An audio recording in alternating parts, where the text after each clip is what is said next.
tidak ada beban syariat bagi anak kecil, begitu juga bagi orang gila karena adanya kekurangan pada akalnya.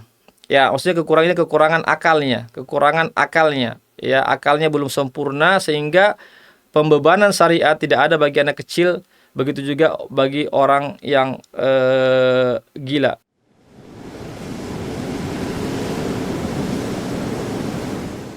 Ruas TV, rutin walaupun sedikit. Bismillahirrahmanirrahim. Assalamualaikum warahmatullahi wabarakatuh. Alhamdulillahi rabbil alamin. Wal aqibatu lil muttaqin. Wala udwana illa 'alal zalimin. Wassalatu wassalamu ala asyrafil anbiya'i wal mursalin. Nabiyyina Muhammadin wa ala alihi wa sahbihi ajma'in. Amma ba'd.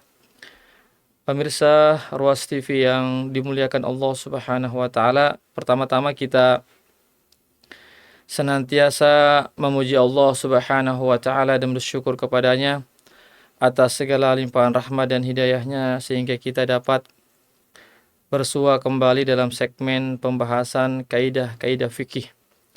Salawat dan salam senantiasa kita kirimkan kepada junjungan kita Nabiullah Muhammad sallallahu alaihi wasallam beserta keluarga dan para sahabatnya, para pengikutnya yang tetap setia berpegang teguh kepada sunnah-sunnah beliau dan para sahabatnya hingga hari kiamat kelak. Amin ya rabbal alamin. Pemirsa Ruas TV rahimakumullah, insyaallah taala pada pertemuan kita kali ini kami akan membahas satu pembahasan tentang kaidah fikih yang berbunyi kesulitan itu mendatangkan kemudahan. Yang dalam bahasa Arabnya al-masyaqqatu tajlibu taisir. Kesukaran, kesulitan itu mendatangkan suatu kemudahan. Baiklah pemirsa Ruas TV yang sama berbahagia, kita langsung saja bahas tentang kaidah ini, tentang penjelasannya, landasan-landasannya serta contoh-contohnya dalam kehidupan kita sehari-hari. Baiklah, silahkan kita lihat ke layar kaca kita ini, ya, kesulitan mendatangkan kemudahan. Ini merupakan satu kaidah besar ya dari kaidah-kaidah sebelumnya, yaitu yang berbunyi al-masyaqqatu tajlibu taisir. Kesulitan, kesukaran itu mendatangkan suatu kemudahan. Apa yang dimaksud dari kaidah ini? Jadi maksud atau makna atau arti dari kaidah ini yang dimaksud adalah hukum-hukum syariat yang jika dilakukan dapat menimbulkan kesulitan dan kesukaran bagi seorang muslim yang mengerjakannya, baik kesulitan itu akan menimpa dirinya atau menimpa hartanya, maka syariat datang meringankan kesulitan itu dengan sesuatu syariat yang bisa dikerjakan berdasarkan atau sesuai dengan kemampuan orang yang mengerjakannya tanpa adanya kesulitan ataupun kesukaran sedikit pun. Jadi makna daripada kaidah ini bahwasanya hukum syariat Islam itu tentu tidak membawa kesukaran, tidak menyusahkan para pemeluknya. Iya. Karena hukum asalnya adalah Islam itu adalah mudah. Inna dina yusrun, sebagaimana hadis Rasulullah SAW, sesungguhnya agama Islam itu mudah dan bahkan mendapatkan kemudahan lagi tatkala seseorang itu memiliki uzur-uzur yang dibenarkan dalam syariat, maka mendapatkan kemudahan lagi untuk mengerjakannya. Karena syariat Islam itu Allah Subhanahu wa taala syariatkan berupa hukum-hukum pelaksanaan syariat Islam itu sama sekali tidak ada kesukaran, sesuai kemampuan para pemeluk agama Islam itu. Ya. Apa yang menjadi dalil-dalil atau landasan-landasan dari kaidah ini? Ya, yang pertama adalah dalil-dalil dari Al-Qur'an, yaitu firman Allah Subhanahu wa taala, di antaranya adalah dalam surah Al-Baqarah ayat 185. Allah Subhanahu wa taala berfirman, yuridullahu bikumul yusra wa la yuridu bikumul usra. Allah Subhanahu wa taala menginginkan kemudahan bagi kalian dan tidak menginginkan kesukaran bagi kalian. Artinya Allah Subhanahu wa taala menurunkan syariat Islam ini ya dalam bentuk ibadah-ibadah, amalan-amalan itu sama sekali tidak ada kesukaran bagi pemeluk agama Islam itu, bagi yang menjalankan syariat Islam itu tidak ada kesukaran. Bahkan Allah Subhanahu wa taala mengatakan bahkan Allah menginginkan kemudahan bagi kalian dan sekali-kali tidak menginginkan kesukaran atas syariat yang Allah bebankan kepada kita. Ini dalil yang pertama. Dalil yang kedua adalah dalam surah Al-Baqarah ayat 286, la yukallifullahu nafsan illa wus'aha. Sesungguhnya Allah Subhanahu wa taala tidak memberikan beban kepada seorang kecuali sesuai kemampuannya. Ya, artinya ada beban yang Allah Subhanahu wa taala pikulkan kepada kita berupa syariat-syariat Islam ini, yaitu ibadah-ibadah, tetapi syariat-syariat ini atau ibadah-ibadah ini masih bisa dipikul atau masih bisa dijalankan oleh umat muslim. Kemudian dalil yang ketiga adalah dalam surah An-Nisa ayat 28, yuridullahu an yukhaffifa ankum. Allah Subhanahu wa taala menginginkan agar Dia memberikan keringanan atas kalian. Ya, jadi dalil yang ketiga juga ini mempertegas bahwasanya sekali-kali Allah tidak memberikan bebanan yang di luar dari kemampuan para pemeluk Islam. Justru Allah Subhanahu wa taala menginginkan agar Islam itu menjadi ringan, syariat Islam itu menjadi ringan bagi pemeluknya untuk dilaksanakan. Ya. Kemudian dalam ayat yang lain Allah Subhanahu wa taala berfirman dalam surah Al-Maidah ayat 6. Ya, Allah Subhanahu wa taala berfirman, "Ma yuridullahu liyaj'ala 'alaikum min haraj." Sesungguhnya Allah Subhanahu wa taala sama sekali tidak menginginkan untuk menjadikan agama itu atas kalian menjadi sesuatu yang sulit untuk dikerjakan atau diamalkan. Jadi di sini Allah Subhanahu wa taala menafikan bahwasanya tidak ada sama sekali kesulitan, kesukaran dalam agama Islam untuk dijalankan.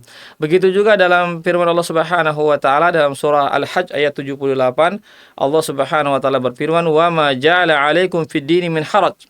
Ya, ini agak mirip dengan ayat yang tadi dalam surah Al-Maidah ayat 6, dan Allah Subhanahu wa taala tidak menjadikan atas kalian dalam perkara agama sesuatu yang sulit sama sekali. Jadi dalam perkara agama, dalam masalah-masalah agama, dalam masalah ibadah dan yang semisalnya dalam perkara agama, Allah Subhanahu wa taala sama sekali tidak memberikan kesukaran ya di luar kemampuan umatnya atau hambanya untuk mengerjakan amalan-amalan dalam agama Islam. Ini beberapa pemirsa sekalian tentang dalil-dalil landasan tentang kaidah kita bahwasanya kesukaran itu mendatangkan satu kemudahan. Kemudian dalil yang lain pemirsa sekalian adalah dalil yang diambil dari sunnah Rasulullah sallallahu alaihi wasallam atau dari hadis-hadis Rasulullah sallallahu alaihi wasallam. Di antaranya adalah hadis yang diriwayatkan oleh Imam Ahmad. Nah, Nabi kita Muhammad sallallahu alaihi wasallam bersabda, "Bu'istu bil hanafiyati samha." Sesungguhnya aku diutus dengan membawa ajaran yang lurus dan yang mudah. Jadi Nabi kita Muhammad SAW diutus oleh Allah Subhanahu wa taala untuk menyebarkan agama Islam, ya, untuk menyampaikan agama Islam, Al-Qur'an dan Sunnah itu sama sekali adalah merupakan ajaran yang lurus dan ajaran yang mudah untuk dikerjakan bagi setiap pemeluknya. Ya. Kemudian dalil yang kedua, hadis yang diriwayatkan oleh Al-Imam Bukhari dan Muslim, Nabi kita Muhammad sallallahu alaihi wasallam bersabda, "Innama bu'istum muyassirin wa lam tub'asu mu'assirin." Sesungguhnya kalian itu, kata Nabi, diutus untuk memberikan kemudahan kepada orang lain dan tidak diutus untuk memberikan kesukaran atas orang lain. Artinya para sahabat kita sebagai umatnya juga merupakan pelanjut dari Nabi kita Muhammad SAW, diutus oleh Allah Subhanahu wa taala untuk melanjutkan kerja-kerja Rasulullah sallallahu alaihi wasallam, adalah agar memberikan kemudahan, memberikan kemudahan dengan dalam perkara-perkara agama terhadap kaum muslimin, agar kaum muslimin itu bisa menjalankan Islam dengan mudah, tidak ada perasaan susah untuk mereka kerjakan. Dan Nabi pun mempertegas sama sekalian, kalian tidaklah diutus untuk memberikan kesukaran atas orang lain. Artinya kita sebagai seorang dai, sebagai orang penyuruh agama, kepada agama Islam, kepada Allah Subhanahu wa taala, maka kita harus memberikan kabar gembira, memberikan kemudahan, tidak mempersulit orang-orang agar Islam ini dapat diterima dan dapat dijalankan dengan penuh keikhlasan dan lapang dada. Kemudian dalil yang lain, hadis riwayat Imam At-Tabrani, Nabi kita Muhammad sallallahu alaihi wasallam bersabda, "Innallaha syara'a ad-dina wa faja'alahu sahla samha wasi'an wa lam yaj'alhu dayyiqa." Sesungguhnya Allah Subhanahu wa taala mensyariatkan agama ini, lalu Dia menjadikan agama ini mudah, ya, samhan, ada toleransinya, kemudian bersifat luas, ya, bersifat luas atau luas, dan tidak sama sekali menjadikan agama ini perkara yang sempit atau perkara yang susah untuk dikerjakan. Jadi dari hadis ini sangat jelas sekali bahwasanya agama Islam itu adalah agama yang mudah, agama yang penuh dengan toleransi, agama yang perlu dengan kelapang dadaan, agama yang luas, dan siapa saja bisa menjalankannya, tidak ada di situ kesukaran sama sekali, tidak ada beban yang di luar kemampuan manusia untuk dijalankan. Ya. Kemudian dalil yang lain, ya, dalil yang lain adalah perkataan Aisyah sebagaimana disebutkan dalam hadis Bukhari dan Muslim, "Ma khuyyira Rasulullah sallallahu alaihi wasallam baina syai'ain illa ikhtara aisaruhuma ma lam yakun isma." Ya, tidaklah Rasulullah sallallahu alaihi wasallam diberikan pilihan dari dua perkara, melainkan beliau akan memilih yang perkara atau sesuatu yang paling mudah untuk dikerjakan selama sesuatu itu tidak ada dosa di dalamnya. Ya, jadi hadis ini menunjukkan bahwasanya Nabi kita Muhammad SAW tentu memilih perkara yang lebih mudah untuk dikerjakan. Ya, begitupun juga Nabi kita Muhammad SAW ya menetapkan syariat ini berdasarkan daripada wahyu dari Allah Subhanahu wa taala, kemudian disyariatkan kepada umatnya adalah tidak membebani, tidak memberikan beban atau di luar kemampuan daripada pemeluknya, bahkan memberikan kemudahan dalam beragama. Ya. Kemudian dalil yang lain, hadis yang diriwayatkan Imam Al-Hakim, ya, dan beliau mensahihkan hadis ini adalah hadis Rasulullah sallallahu alaihi wasallam, "Innallaha ta'ala wada'a an ummati al-khata'a wan nisyana wa mastukrihu alaih." Sesungguhnya Allah Subhanahu wa taala telah ya tidak membebani dari umatku ini satu kesalahan, ya, sesuatu yang lupa dan apa yang terpaksa atau apa yang dipaksa atas mereka. Artinya Allah SWT memaafkan jika ada kesalahan, ada kelupaan, kealfaan, atau sesuatu yang karena terpaksa dilakukan atau karena ada orang yang memaksanya, maka orang tersebut dimaafkan atau tidak mendapatkan dosa karena dia salah, keliru, karena belum sampai ilmu kepadanya, atau karena dia lupa, atau karena dia dipaksa untuk melakukan sesuatu yang bertentangan dengan syariat, namun hatinya tetap lapang kepada Allah Subhanahu wa taala. Ini beberapa dalil ini dari hadis Rasulullah SAW yang merupakan dalil-dalil atau landasan dari syariat Islam yang menjadi landasan bagi kaidah kita, yaitu kesulitan itu, kesukaran itu mendatangkan satu kemudahan. Ya. Kemudian dalil yang lain adalah perkara-perkara kemudahan yang telah disyariatkan. Jadi ada perkara-perkara yang sudah ada dispensasi atau ada kemudahan-kemudahan yang telah disyariatkan dalam Islam. Seperti misalnya kemudahan mengqashar salat.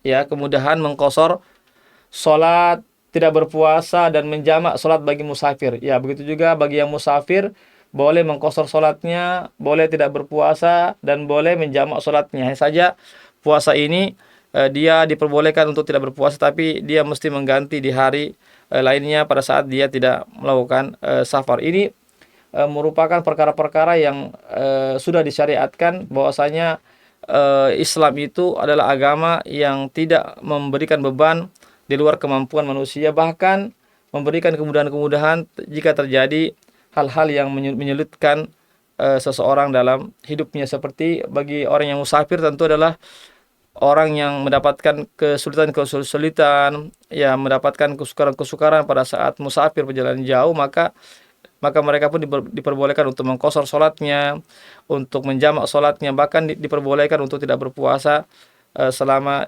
melakukan perjalanan jauh. Kemudian perkara yang lainnya adalah dibolehkannya memakan makanan yang diharamkan dalam keadaan darurat. Iya.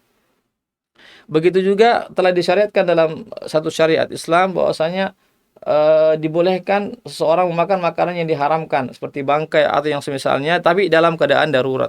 Dalam keadaan darurat ya. Jadi perkara-perkara ini sudah ada yang menetapkan bahwasanya Islam itu adalah agama yang mudah, agama yang tidak susah, agama yang mudah untuk dikerjakan, bahkan masih di bawah ambang kemampuan seseorang. Kemudian dalil yang lain adalah ijma' para ulama. Para ulama sepakat ya bahwa tidak ada kesulitan dalam perkara-perkara agama. Jadi para ulama semua sepakat sejak dari zaman sahabat sampai sekarang tidak ada yang menganggap atau yang menyatakan bahwasanya perkara-perkara agama Islam adalah perkara yang sulit. Justru perkara-perkara dalam agama, amalan-amalan ibadah-ibadah dalam masalah agama, dalam agama Islam itulah sesuatu yang tidak ada kesulitan sedikit pun. Masih di bawah kemampuan atau kekuasaan atau masih di bawah batas kemampuan daripada seseorang. Berdasarkan dari 4 landasan ini, dari Al-Quran, kemudian dari sunnah Nabi, kemudian perkara-perkara yang sudah ditetapkan, disyariatkan tentang kemudahannya, kemudian berdasarkan ijma' para ulama, menunjukkan ini adalah 4 daripada dalil-dalil, landasan-landasan kaidah kita, yaitu kemudahan, kesukaran itu mendatangkan satu kemudahan. Kemudian kita akan bertanya-tanya, ya, bagaimanakah itu jenis-jenis kesulitan itu? Ya, karena pembicaraan kita adalah kesulitan itu atau kesukaran itu mendatangkan kemudahan. Sekarang timbul pertanyaan, apa itu jenis-jenis kesulitan atau kesukaran? Di sini para ulama kita menyebutkan ada 2 jenis kesulitan atau beban yang dihadapi oleh seseorang dalam perkara agama ini. Pertama, kesulitan yang masih sanggup dilakukan oleh seorang, ya. Jadi ada beban, ada kesulitan, kesukaran, tapi beban itu masih sanggup dipikul atau dikerjakan oleh seseorang, oleh seorang muslim. Seperti apa contohnya? Kewajiban beribadah secara umum. Jadi kewajiban beribadah secara umum seperti sholat, puasa, zakat, haji, dan ibadah-ibadah lainnya secara umum itu adalah ada kesulitan di dalamnya, tetapi kesulitan itu masih bisa dipikul, masih bisa dikerjakan oleh seorang muslim. Yang berikutnya adalah kesulitan berwudu pada saat udara dingin. Iya, tentu berwudu pada saat udara yang atau cuaca yang sangat dingin itu adalah satu kesulitan, tapi itu masih dianggap sebagai kesulitan yang masih disanggup dipikul oleh seseorang. Kemudian kesulitan berpuasa di hari yang panas dan panjangnya waktu siang. Begitu juga kesulitan berpuasa di hari yang panas, ya, yang sangat terik, musim kemarau misalnya, dan sebagian negara ada yang waktu siangnya lebih panjang daripada waktu malamnya. Ini semua adalah kesulitan-kesulitan yang dihadapi oleh seseorang muslim. Tetapi kesulitan itu, kesukaran itu, beban itu masih bisa dipikul, masih bisa dikerjakan oleh seorang muslim. Ini adalah jenis yang pertama dari bentuk kesulitan. Kemudian ada kesulitan safar dalam menunaikan ibadah haji dan jihad. Ya, tentu menunaikan ibadah haji dan jihad itulah kesulitan, tetapi kesulitan ini masih di bawah, masih bisa dipikul, masih bisa dikerjakan oleh seorang muslim. Kemudian kesulitan sakitnya hukum hudud dan rajam bagi pezina. Ya, tentu dalam syariat Islam ditetapkan namanya hukum hudud dan hukum rajam bagi para pezina. Tentu hukum hudud dan rajam inilah hukum yang sangat keras, ya, yang sangat tegas, tetapi masih bisa dipikul, masih bisa dilakukan oleh seseorang, masih diterapkan oleh kaum muslimin. Kemudian penegakan hukum qisas bagi pembunuh dan pemberontak. Ya, hukum qisas, hukum bunuh bagi siapa yang membunuh, itu juga sebenarnya ada kesulitan di situ, tetapi kesulitan ini masih bisa dilakukan oleh seorang muslim. Jadi ini merupakan jenis kesulitan atau beban yang pertama, yaitu kesulitan atau beban atau kesukaran yang masih sanggup dikerjakan oleh seorang muslim. Iya. Yang kedua, jenis kesulitan yang kedua ini ada 3 tingkatan kata ulama kita. Jadi jenis kesulitan yang kedua ini ada dibagi menjadi 3 tingkatan. Yang pertama adalah kesulitan yang sangat besar. Ya, beban yang sangat besar, kesulitan yang sangat besar yang melampaui kemampuan seseorang, sehingga melampaui kekuatan dan kemampuan seseorang karena kesulitannya begitu besar. Ya, seperti apa? Seperti rasa takut mandi junub pada saat cuaca yang sangat dingin, di mana tidak ada tempat yang bisa melindunginya dari cuaca itu, dan tidak ada pakaian yang dapat menghangatkannya, dan tidak ada pula air yang bisa dihangatkan, dan tidak ada pula tempat tertutup untuk mandi. Maka apa solusinya? Maka dibolehkan untuknya bertayamum. Ya, ini adalah kesulitan yang betul-betul yang sangat besar sekali yang dihadapi oleh seseorang sehingga melampaui kemampuannya, sehingga melampaui batas kemampuannya. Seperti tadi yang saya sebutkan, ya, seorang yang misalnya di padang pasir, ketika itu tidak ada tempat untuk berteduh, untuk mandi, tidak ada tempat tertutup, kemudian cuaca yang sangat dingin misalnya, kemudian tidak ada kain-kain yang bisa menutup tubuhnya, yang bisa menghangatkannya, tidak ada air yang bisa dihangatkan dan seterusnya, maka dalam kondisi ini dia boleh bertayamum, maka dia boleh bertayamum sebagai pengganti daripada berwudu atau daripada mandi junubnya. Begitu juga seseorang yang tidak bisa berangkat haji, melainkan hanya melalui jalan darat, sedangkan jalan itu pada umumnya berbahaya. Ya, maka tidak ada kewajiban baginya untuk menunaikan ibadah haji. Ya, ini berkaitan dengan pelaksanaan ibadah haji. Misalnya ada satu peristiwa, misalnya jalan yang ditempuh hanya satu jalan saja melalui darat, tidak bisa melewati laut misalnya, atau tidak bisa melalui udara misalnya, hanya melalui darat saja, dan sudah ada fakta-fakta sebelumnya bahwasanya kalau melalui darat itu banyak misalnya perampokan-perampokan, banyak kejahatan-kejahatan di tengah jalan, maka ketika itu gugur kewajibannya untuk melaksanakan haji karena kondisi yang tidak aman, kondisi perjalanan yang tidak aman. Karena syarat daripada kewajiban berhaji adalah diantaranya kondisi aman dalam perjalanan. Ya, jadi selama kondisi diprediksi yang tidak aman, berbahaya, maka tidak ada kewajiban bagi seorang untuk menunaikan ibadah haji. Ini jenis tingkatan kesulitan yang besar, yang pertama yang melampaui kemampuan seseorang. Kemudian kesulitan yang ringan. Ya, jadi ada kesulitan yang besar, ada kesulitan yang ringan. Apa contohnya kesulitan yang ringan ini? Contohnya seperti jari tangan yang mengalami sakit ringan. Misalnya kita memiliki jari tangan misalnya terkena pisau misalnya atau yang semacamnya, tapi ini sakitnya ringan-ringan saja, atau sakit ringan pada kepala, ya, sakit kepala tapi ringan, tidak terlalu sakit betul, ya, maka kesulitan ini dan yang semisalnya tidak memberikan pengaruh pada pelaksanaan syariat, sehingga tidak ada keringanan bagi dalam pelaksanaan syariat. Jadi kesulitan yang ringan ini tidak ada pengaruhnya sama sekali dalam pelaksanaan syariat. Ya, artinya seorang masih bisa mengerjakan amalan-amalan ibadah. Kenapa? Karena kesulitan yang dihadapi itu kesulitan yang ringan. Seperti tadi, kepalanya sakit pun cuma sedikit saja misalnya, atau tangannya sakit, itu pun juga sakit yang ringan. Ini tentu ada kesulitan dalam pelaksanaan ibadah sholat, tapi kesulitan ini tidak memberikan pengaruh yang signifikan untuk adanya peringanan terhadap ibadah-ibadah yang akan dia kerjakan. Kemudian yang jenis yang ketiga adalah kesulitan yang bersifat sedang. Jadi ada kesulitan yang tinggi, ada yang ringan, ada yang sedang. Seperti apa? Contohnya kesulitan yang sedang ini, orang yang sakit di bulan Ramadan dan dia takut jika dia berpuasa maka akan bertambah penyakitnya atau memperlambat penyembuhannya, maka dibolehkan baginya untuk tidak berpuasa. Begitu pula penyakit yang membolehkan untuk tayamum. Iya. Jadi seperti orang yang sakit di bulan Ramadan dan dia takut seandainya dia berpuasa akan menambah penyakitnya atau memperlambat kesembuhannya, maka dibolehkan baginya untuk tidak berpuasa dan mengqadha di hari yang lain. Begitu pula penyakit yang membolehkannya untuk tayamum. Seandainya dia lagi sakit, ya, sakit sedang misalnya, ya, atau kesulitan yang sedang, namun dia tidak bisa berwudu, maka dia boleh bertayamum. Jadi kesulitan yang sedang ini sebenarnya kata ulama dilihat daripada persentasenya. Kalau dia lebih banyak persentasenya kepada yang lebih besar kesulitannya, maka dia dimasukkan kepada tingkatan tersebut.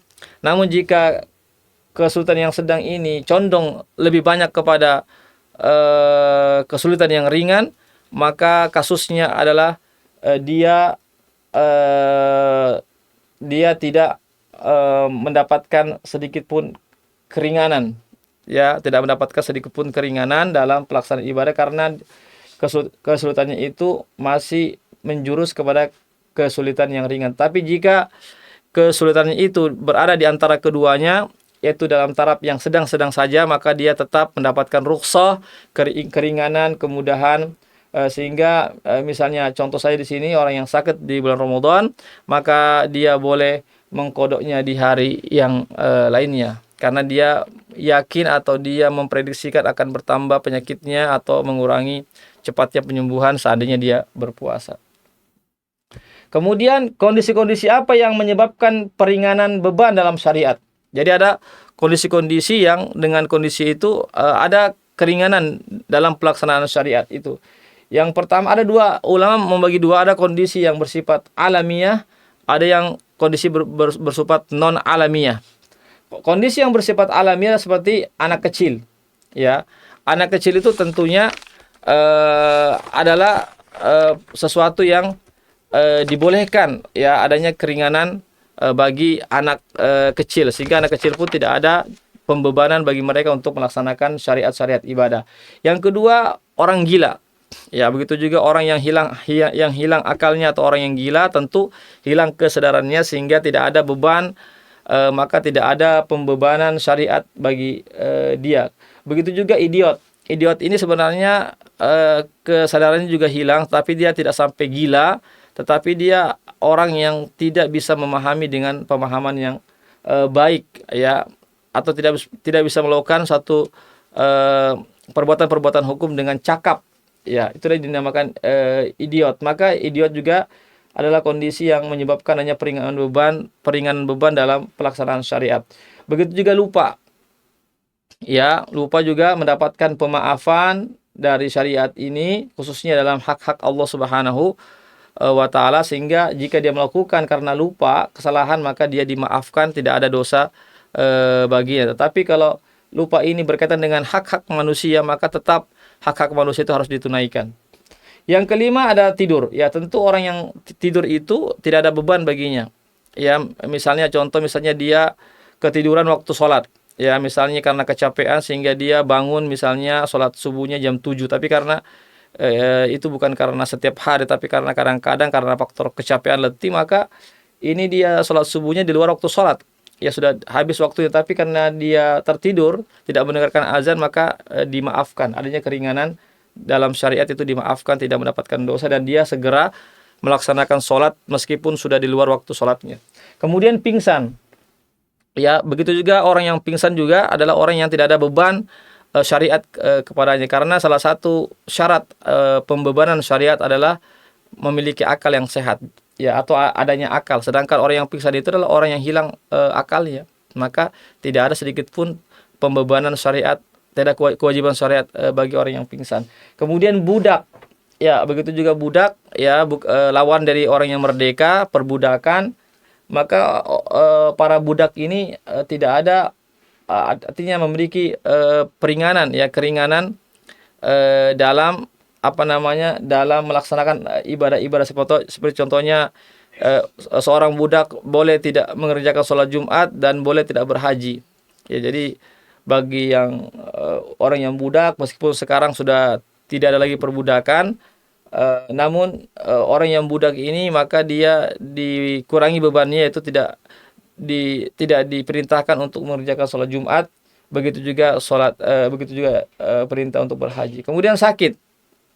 Ya, sakit juga adalah satu kondisi yang menyebabkan hanya peringanan beban dalam syariat, sehingga orang yang sakit itu disyariatkan untuk beribadah sesuai dengan kemampuannya, ya, sesuai dengan kemampuan. Contohnya misalnya orang yang tidak bisa menggunakan air untuk berwudu, maka dia bisa bertayamum. Ketika dia sakit, maka dia bisa menjamak sholatnya misalnya. Kemudian kematian. Ya, begitu juga kematian, ya, orang yang meninggal dunia, maka gugurlah semua kewajiban-kewajiban agama atasnya. Hanya saja kematian ini masih tersisa seandainya dia memiliki utang, ya maka harus dikeluarkan, dibayarkan utangnya. Kalau dia masih memiliki wasiatnya harus ditunaikan. Begitu juga tentang penyelenggaraan jenazahnya, beban-beban, biaya-biaya yang dikeluarkan dari penyelenggaraan jenazah juga diambil dari hartanya. Adapun beban-beban syariat, agama seperti sholat, puasa, zakat, dan haji itu sudah tidak ada lagi kewajiban atas orang yang meninggal dunia. Kemudian yang terakhir adalah haid dan nifas. Ini khusus bagi perempuan. Ya, wanita yang haid dan yang nifas ini, ya maka mereka digugurkan kewajiban sholatnya. Ya, jadi kewajiban sholatnya gugur, tidak ada kewajiban baginya untuk melaksanakan sholat. Namun untuk puasa, dia boleh tidak berpuasa pada saat haid dan nifas, hanya saja dia tidak diperbolehkan untuk berpuasa pada saat dan nifas, pada saat haid dan nifas, hanya saja dia harus mengkodoknya di hari yang lain di luar hari nifas dan hari haidnya. Ini di antara 10 kondisi-kondisi yang mana dapat menyebabkan peringanan beban dalam pelaksanaan syariat. Kemudian ada yang disebut dengan kondisi non alamiah. Tadi itu kondisi yang bersifat alamiah. Yang kedua adalah kondisi yang bersifat non alamiah, yaitu kebodohan seseorang terhadap syariat yang belum berhijrah di negeri kafir. Misalnya ada orang yang tinggal di sebuah negeri kafir dan dia belum sempat berhijrah, sehingga berimplikasi pada kebodohannya atau ketidaktahuannya terhadap hukum-hukum syariah karena dia tinggal bukan di negeri muslim. Tentu tidak ada orang yang mengajarkan agama kepadanya. Maka ini dimaafkan atas kebodohannya terhadap hukum-hukum syariat. Ya, maka ada pemaafan, tidak ada dosa baginya seandainya dia tidak mengetahui hukum-hukum syariat karena dia tinggal di sebuah negeri kafir yang ketika itu tidak ada ilmu yang sampai kepadanya. Yang kedua, kebodohan dalam memperjuangkan harta. Ya, kebodohan atau orang yang tidak bisa memanage hartanya. Ya, contoh seperti anak kecil ya, atau anak kecil, ya orang anak kecil itu atau yang belum balik tentu belum bisa mengendalikan hartanya. Ya, jadi orang yang yang belum bisa menggunakan atau orang yang bodoh ada termasuk dalam kondisi alamiah yang tidak bisa mempergunakan hartanya dengan baik. Ya, sehingga implikasinya walinya harus memboikot seseorang yang belum bisa mempergunakan hartanya dengan baik. Ya, misalnya karena faktor usianya yang masih belum balik misalnya, atau karena faktor akalnya yang belum sempurna atau akalnya terganggu, maka walinya harus memboikot orang tersebut, anak walinya, agar tidak mempergunakan hartanya, ya karena akan bisa menghabiskan hartanya kepada tempat-tempat yang tidak dibenarkan. Kemudian kondisi non alamiah yang lainnya yang mendatangkan satu kemudahan dalam syariat adalah safar, yaitu perjalanan jauh. Ya, jadi perjalanan jauh juga merupakan sebab adanya kemudahan dalam pelaksanaan syariat. Kemudian kesalahan, ya orang yang salah juga merupakan satu uzur yang dibenarkan, sehingga gugurlah hak-hak Allah Subhanahu wa taala atasnya. Karena apa? Karena dia melakukan itu karena kesalahannya, bukan karena keilmuan yang dia miliki. Artinya bukan karena kesengajaan, tapi karena kealfaan atau karena kesalahan yang belum sampai ilmu kepadanya. Kemudian karena dipaksa. Ya, begitu juga kondisi-kondisi non alamiah yang dapat mendatangkan kemudahan dalam syariat adalah karena dipaksa. Artinya dia melakukan satu perkara-perkara agama itu bukan karena keinginan sendiri, bukan karena kerelaan, tapi karena dipaksa oleh seorang untuk melakukan perbuatan tersebut. Maka seandainya dia melakukan, maka tidak ada hukuman baginya, karena apa yang dikerjakan itu bukan karena pilihannya, bukan karena kesadarannya, bukan karena keinginannya, bukan karena kemauannya, tetapi karena dipaksa oleh seorang untuk mengerjakannya. Ya, ini 5 di antara kondisi-kondisi non alamiah yang memberikan pengaruh terhadap keringanan dalam pelaksanaan syariat-syariat ibadah atau syariat-syariat agama. Kemudian sebab-sebab peringanan beban dalam syariat Islam. Ya, yang pertama adalah sebab Ya, sebab-sebab peringanan dalam pelaksanaan syariat Islam adalah di sini para ulama menyebutkan ada 7 ya, ada 7 ya. Ya, ada 7. Yang pertama adalah safar. Ya, jadi safar ini merupakan sebab dimudahkannya pelaksanaan syariat. Seperti contohnya apa? Seperti dibolehkan untuk mengqashar salat, dibolehkan untuk tidak berpuasa, diperbolehkan untuk mengusap sepatu atau kaos kaki sehari semalam, ya, lebih dari sehari semalam bagi orang yang musafir. Kemudian orang yang musafir boleh tidak mengerjakan sholat Jumat, boleh mengerjakan sholat sunnah di atas kendaraannya. Ini adalah sebab-sebab keringanan bagi orang yang melakukan perjalanan jauh atau safar. Yang kedua adalah sebab-sebab adanya keringanan dalam pelaksanaan syariat Islam adalah adanya penyakit. Ya, artinya ketika seorang terkena suatu penyakit, maka mendapatkan keringanan-keringanan yang banyak dalam urusan agama kita, seperti diperbolehkannya tayamum. Jika dikhawatirkan ketika menggunakan air dapat memperlambat penyakit kesembuhannya atau bisa menambah penyakitnya, maka diperbolehkan dia tidak berwudu, tapi bisa dengan tayamum dengan tanah ataupun dengan debu. Iya, begitu juga bagi orang yang sholat, yang sakit, ya, ingin melaksanakan sholat, namun dalam keadaan sakit, maka boleh mengerjakannya sambil duduk, ya, atau dalam keadaan berbaring, ya, atau dengan isyarat. Begitu juga orang yang sakit diperbolehkan untuk tidak melaksanakan sholat berjamaah di masjid.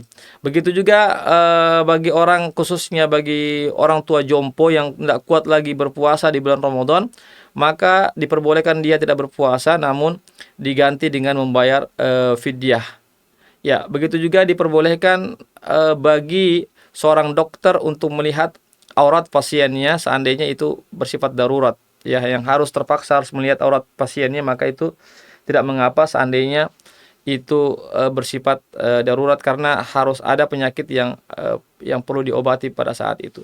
Kemudian sebab yang ketiga yang diperbolehkan adanya keringanan dalam pelaksanaan syariat adalah ikrah. Ikrahnya dia melakukan karena dipaksa oleh seseorang. Ya, contoh misalnya dalam syariat Islam itu diperbolehkan mengucapkan kata-kata kufur, kata-kata kafir, namun hatinya tetap Islam, hatinya tetap beriman kepada Allah, tapi karena dipaksa dengan paksaan yang sangat keras sehingga dia terpaksa untuk mengucapkan kalimat-kalimat kufur, maka ini tidak ada dosa baginya karena hatinya masih tenang, masih beriman, masih cinta kepada Allah Subhanahu wa taala. Kemudian sebab yang berikutnya yang dapat meringankan kewajiban syariat adalah karena lupa, faktor lupa. Iya. Artinya seorang yang melakukan satu perbuatan ya karena lupa, ya, itu adalah perkara yang terlarang, tapi karena lupa dia kerjakan, karena lupa dia mengerjakannya karena lupa, padahal itu perkara yang terlarang dalam syariat, maka ini tidak ada dosa baginya. Seperti misalnya seandainya dia makan dan minum, ya, dalam keadaan dia di bulan Ramadan, padahal dia berpuasa, namun dia lupa, dan dia tetap makan dan minum dan tidak ada orang yang mengingatkannya dan dia lupa, maka tidak ada dosa baginya, bahkan dia puasanya tetap sah dan tetap melanjutkan puasanya. Kemudian yang kelima, ya, adalah kebodohan, ya, atau ketidaktahuan adalah juga merupakan faktor sebab adanya peringanan dalam pelaksanaan syariat Islam. Kebodohan ini atau ketidaktahuan ini ulama menjadi ada 4 jenis.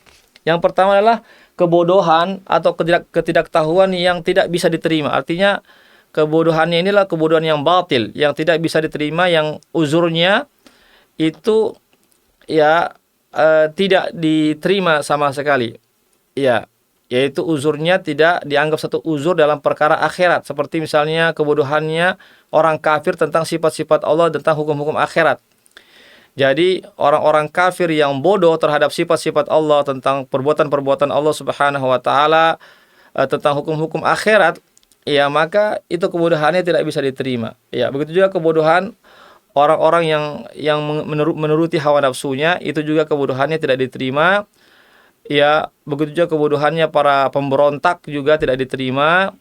Begitu juga kebodohannya orang-orang yang menyelisihi Al-Quran dan Sunnah dan ijma ulama dalam perkara-perkara ijtihadnya. Artinya ijtihadnya itu menyelisih Al-Quran dan Sunnah dan ijma al-ulama. Ini adalah kebodohan-kebodohan dalam perkara agama yang tidak bisa diterima uzurnya.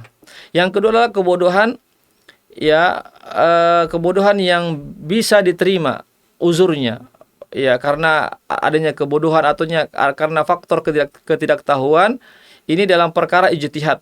Dalam perkara ijtihad atau dalam hal-hal yang bersifat syubhat misalnya, maka kebodohannya ini dapat diterima atau merupakan uzur yang bisa diterima, seperti seseorang yang berzina, ya, berzina dengan dengan budak wanita dari anaknya, ya, atau berzina dengan, ya, dengan budak dari istrinya, karena dia menyangka budaknya itu, budak dari anaknya, budak dari istrinya itu adalah halal baginya. Maka ini masih diterima uzurnya, ya, karena dia kebodohannya dalam perkara ijtihad atau dalam perkara syubhat. Yang ketiga adalah kebodohan, ya, yang ketiga adalah kebodohan pada seorang muslim atau ketidaktahuan seorang muslim yang belum berhijrah dari negeri kafir harbi. Ya, misalnya ada seorang muslim yang masih tinggal di negeri kafir, yang mana ketika itu di tempat itu tidak ada ilmu yang sampai kepadanya, ilmu agama yang sampai kepadanya, dan dia belum berhijrah, maka kondisinya ini dia ketidaktahuan dalam perkara agama dimaafkan, ya, atau diterima uzurnya.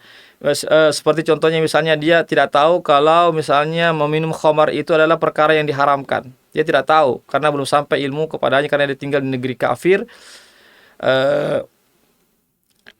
negeri musuh misalnya, kafir yang menjadi musuh, sehingga tatkala dia minum minuman keras, khamar, maka dia dimaafkan, tidak mendapatkan hukuman karena dia belum sampai ilmu kepadanya bahwasanya meminum khamar itu adalah perkara yang diharamkan. Kemudian yang keempat adalah jenis ketidaktahuan seseorang. Contohnya seorang gadis yang dinikahkan oleh walinya, maka ini ketidaktahuan yang dibenarkan. Ya, ketidaktahuan yang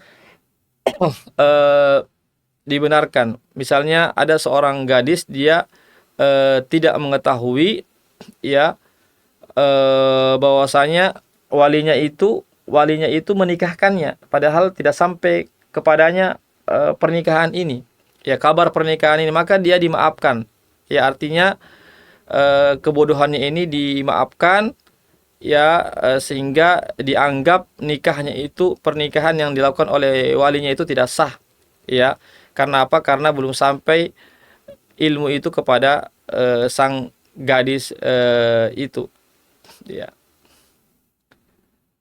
Kemudian sebab yang keenam, sebab adanya peringanan beban dalam syariat Islam adalah adanya satu kesukaran, ya, adanya satu kesukaran yang sudah bersifat umum, yang rata-rata orang ya mengalami pengaruhnya, seperti misalnya anak kecil yang menyentuh mushaf Al-Qur'an.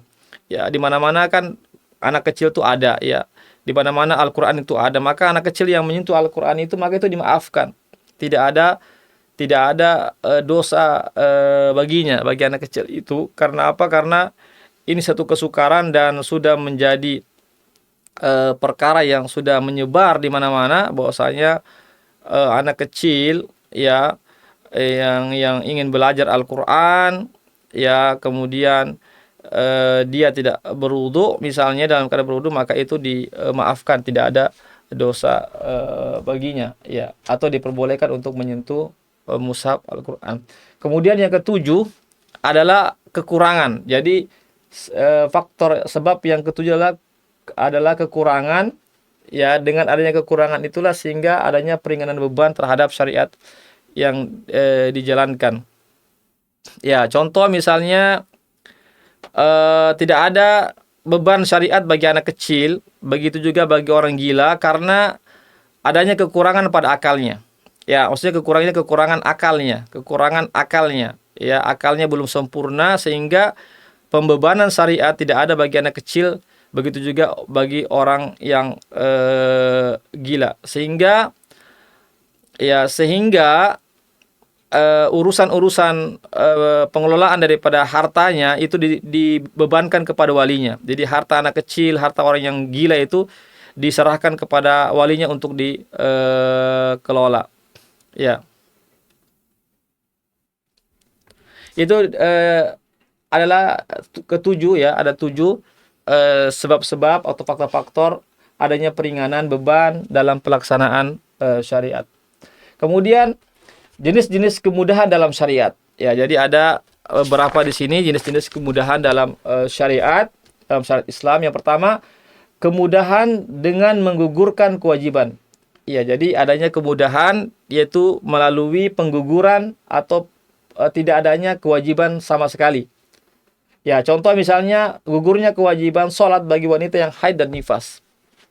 Ini juga merupakan satu kemudahan, ya, satu dispensasi, yaitu betul-betul kewajibannya gugur sama sekali, yaitu terkait dengan wanita yang haid dan nifas. Maka dalam keadaan haid dan nifas maka gugur kewajiban untuk melaksanakan sholat, Ya, begitu juga misalnya gugur kewajiban melaksanakan ibadah haji bagi orang yang tidak mendapatkan jalan menuju haji, melainkan hanya lewat darat saja. Dan diketahui bahwasanya lewat darat itu berbahaya dari sisi ada orang-orang yang menghadangnya, yang merampoknya dan seterusnya. Maka ketika itu gugurlah kewajiban pelaksanaan haji itu. Ini termasuk satu kemudahan dalam syariat Islam. Iya. Kemudian juga contoh yang lain adalah yang kedua adalah kemudahan dalam Islam, yaitu dengan dikuranginya kewajiban. Ya, artinya kewajibannya tetap ada, tidak gugur, tapi dikurangi kewajibannya, beban kewajibannya dikurangi. Ya, ini juga merupakan salah satu kemudahan dalam Islam. Contoh mengqashar sholat bagi yang musafir. Jadi orang yang musafir itu tetap melaksanakan sholat, tetap wajib melaksanakan sholat, hanya saja dikurangi beban yang tadinya 4 rakaat menjadi 2 rakaat. Ya, yang tadinya sholatnya kemudian duduk dan berbaring bagi yang sakit dalam sholat. Begitu juga bagi orang yang sakit yang tidak bisa berdiri pada saat sholat, maka dia bisa duduk atau berbaring. Ini juga merupakan kemudahan dengan adanya pengurangan dalam kewajiban melaksanakan syariat. Kemudian yang ketiga, pemirsa sekalian, adalah kemudahan dengan adanya pergantian kewajiban. Ya, jadi yang ketiga ini kewajiban tetap ada, yang kedua tidak dikurangi kewajibannya, hanya dialihkan kepada kewajiban yang lainnya. Ya, pengalihan kewajiban, pergantian kewajiban kepada kewajiban yang lainnya. Contoh misalnya adalah mengganti wudhu dengan tayamum. Ya, ketika seorang tidak bisa berwudhu, misalnya tidak ada air atau karena sakit dan bisa membahayakan dirinya jika terkena air, maka digantikan kewajiban wudhu itu kepada tayamum dengan menggunakan tanah atau menggunakan debu misalnya. Ya, itu namanya pengalihan kewajiban. Ya, begitu juga pengalihan kewajiban adalah seperti seseorang yang tidak bisa berdiri pada saat sholat, maka dialihkan duduk, melaksanakan sholat dalam keadaan duduk atau melaksanakan sholat dalam keadaan berbaring. Iya, atau dalam keadaan berbaring. Ya, itu yang ketiga. Kemudian yang keempat adalah kemudahan dalam syariat Islam dengan mendahulukan kewajiban. Ya, dengan mendahulukan kewajiban. Artinya idealnya kewajibannya itu tidak mesti didahulukan, ya, sudah ada waktunya, tapi di mana ada kondisi seseorang itu boleh mendahulukan kewajiban yang dibebankan kepadanya meskipun belum saatnya untuk dia lakukan. Contoh misalnya menjamak sholat zuhur dan asar di Arafah bagi jamaah haji. Jadi di sini diperbolehkan menjamak sholat dan zuhur dan jamak takdim, yaitu mendahulukan asar di waktu zuhur. Ini namanya mendahulukan kewajiban. Mestinya sholat asar itu dikerjakan pada waktunya, tapi karena ada keringanan bagi yang musafir, ya maka diperbolehkan untuk menjamak zuhur dan asar dan dikerjakan asar di waktu zuhur, ya sebut dengan jamak takdim, khususnya di Arafah bagi jamaah haji sebagaimana yang Nabi pernah lakukan. Begitu juga mendahulukan pembayaran zakat sebelum masuk haulnya, ya zakat harta tentunya sebelum masuk haul, sebelum cukup setahun. Itu haulnya artinya setahun. Sebelum masuk 1 tahun, seseorang boleh mendahulukan pembayaran zakat, meskipun zakat itu wajibnya dibayarkan ketika sudah genap setahun. Tapi jika ada orang yang mau membayar zakat hartanya itu meskipun belum genap setahun, misalnya hanya 7 bulan, 8 bulan, atau 6 bulan, maka diperbolehkan dia mendahulukan pembayaran zakat. Ini yang dinamakan dengan kemudahan dalam syariat Islam dengan mendahulukan kewajiban yang belum wajib atasnya. Iya. Begitu juga contoh yang lain, ya ya. Kemudian yang kelima adalah kemudahan dengan mengakhirkan, ya mengakhirkan suatu kewajiban. Artinya mengakhirkan suatu kewajiban. Artinya mestinya itu kewajiban itu dikerjakan pada waktu, tapi boleh diakhirkan di luar daripada waktunya. Ini juga merupakan satu kemudahan dalam syariat Islam. Contoh misalnya menjamak sholat maghrib dan isya di waktu isya di Muzdalifah. Jadi menjamak sholat maghrib dan isya itu dilakukan adalah jamak ta'khir namanya, yaitu mengakhirkan maghrib di waktu isya, mengakhirkan maghrib di waktu sholat maghrib di waktu isya. Ini diperbolehkan khususnya di Muzdalifah sebagaimana yang Nabi pernah contohkan, yaitu nama jamak ta'khir namanya, yaitu mengakhirkan waktu maghrib dikerjakan di waktu isya, ya di waktu isya. Ini namanya adalah kemudahan dengan mengakhirkan suatu kewajiban yang mestinya dikerjakan pada waktunya. Atau mengakhirkan kodok puasa bagi musafir, ya mengakhirkan kodok puasa bagi yang musafir. Jadi orang yang musafir itu ya boleh tidak berpuasa, tetapi dia mengkodok di hari lainnya. Begitu juga mengkodok puasa bagi wanita haid dan nifas, ya wanita haid dan nifas diperbolehkan atau bahkan tidak diperbolehkan untuk berpuasa, ya namun ketika dia sudah lepas dari masa haidnya, suci dari masa haid dan nifasnya, maka dia mengakhirkan kodoknya atau membayar atau mengkodok puasanya di hari-hari yang lain. Ini yang disebut dengan kemudahan dengan mengakhirkan suatu kewajiban, ya.